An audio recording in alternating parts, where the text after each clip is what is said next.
a bad day for Matt Hancock by the sounds of things.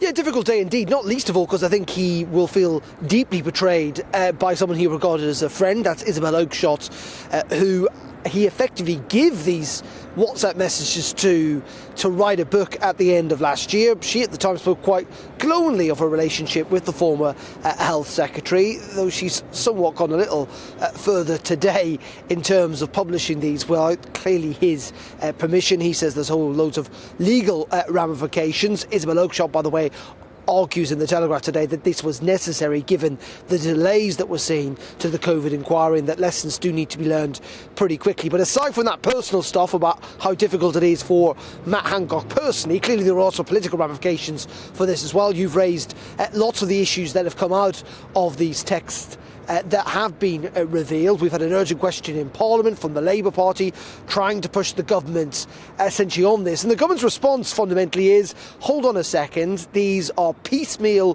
WhatsApp messages, only one part of a much wider story. Yes, of course, Matt Hancock was then the Health Secretary and he was messaging people, but there's a whole load of other kind of departments involved in this. There are ministerial aids, there are documents. You cannot jump to conclusions about what the government was doing at that time simply based on some WhatsApp messages, even if there are thousands of them. When it comes to the substance, particularly around care homes, again, there's at least a recognition from the government that there was limiting testing back at the start of the pandemic. The government simply didn't have the ability to test lots of people. Decisions needed to be made and they decided to prioritise those people emerging from hospitals rather than those in the community.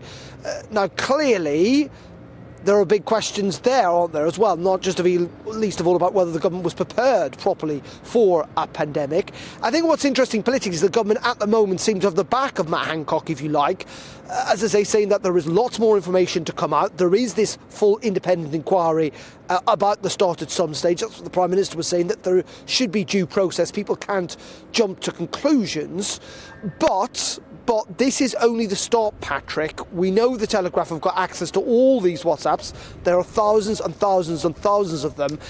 Questions around PPE procurement, about other government decisions as well. And this could get very, very tricky in the days to come. But at the moment, the government's saying, hold off a second. There's an inquiry going to take place. You can't judge us simply on Matt Hancock's WhatsApp messages.